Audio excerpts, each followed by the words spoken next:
ఇప్పుడు తీసుకుంటే 10,000 వస్తుంది రైతు బంధు. కాంగ్రెస్ అధికారంలోకి వస్తే 15,000 వస్తాయి.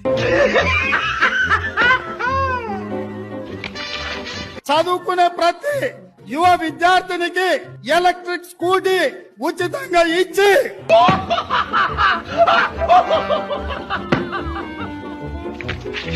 ఇవాళ రుణమాఫీ చేసిన వాళ్ళందరూ నేను విజ్ఞప్తి చేస్తున్నా, ఎంబడే బ్యాంకు పోయి 2 లక్షలు తెచ్చుకోండి. December 9 నాడు నేను రాగానే మాఫీ చేస్తాను.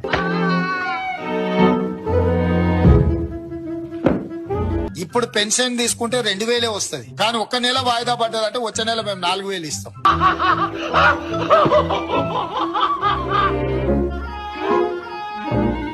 వచ్చే నెల మీరు తీసుకుంటే 1,00,000తో పాటు తులం బంగారం ఆడబిడ్డలకే ఇచ్చి